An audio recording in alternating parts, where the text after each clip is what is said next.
Everybody, yesterday we went over the, what's the name of that tool? Radial arm saw. Radial arm saw. What did we use it for? Cutting what? Length. Line. Cutting our boards to length. So that means we were doing a cross cut, right? We're cutting across the grain. Today we're going to learn how to cut with the grain, and you're going to learn how to cut your boards to width. Okay? But before we do that, I just want to explain one thing. If you're going to start a hobby of woodworking at home, the first tool I'd have you buy is a table saw.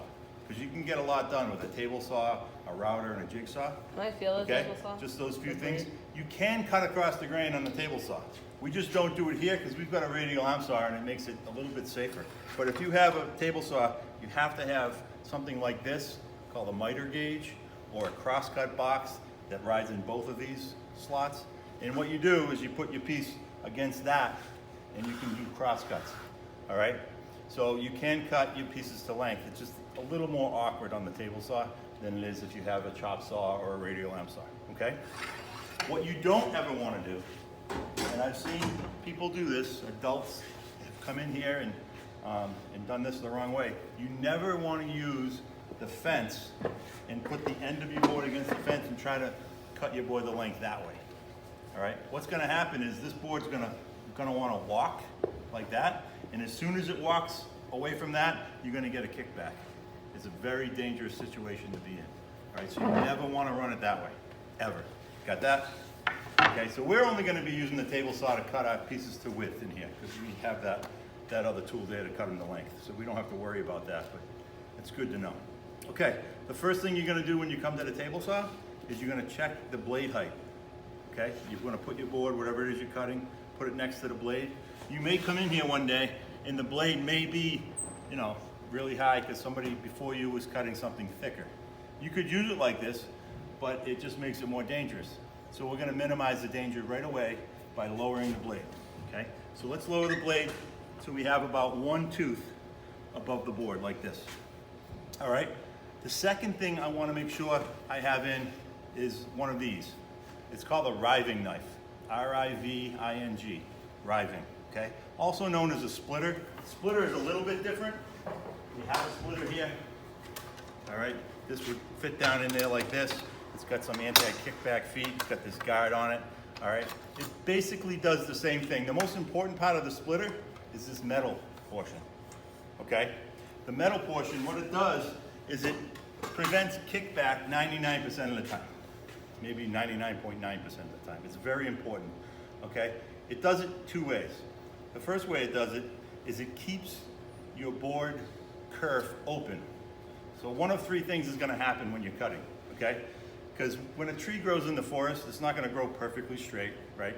So when you cut that tree down and you make boards out of it, it's gonna have some internal stress inside the board.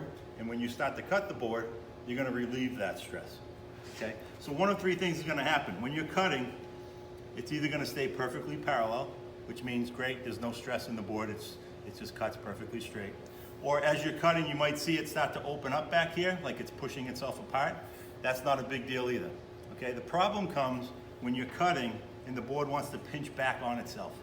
If you don't have a riving knife or a splitter in, it's going to pinch on the back of the blade and make it very difficult to push it through, and it's going to want to kick back at you.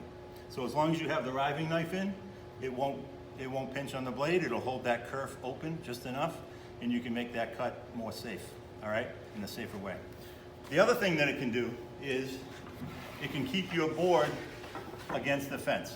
So as you're cutting your piece, as soon as you get to the riving knife, that riving knife will keep that board from coming out away from the fence and riding over the top of the back of the blade and kicking back that way. Okay, so those are the two ways that the riving knife is important. Okay, now I'll explain one accident that happened. It wasn't my accident, it was somebody else's accident. They came in here, the riving knife had been taken out because someone was cutting pieces for a bowl and it wasn't put back in, and the person who started the cut didn't realize that the riving knife wasn't in place. So they were cutting a piece of plywood like this, and what happened was he was cutting in one hand just like this. He had this hand here, and the riving knife wasn't in place. When he got to this point, somehow he pulled it away from the fence slightly. It caught the back of the blade, and it spun just like this and hit him in this hand, broke his hand. All right. right? So that's one example of why that riving knife or a splitter is so important. If he had that in place, that would have never happened.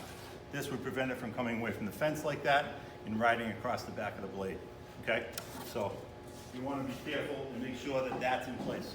All right, so my blade height is set, my riving knife is in place. The next thing I have to do is I have to set the fence.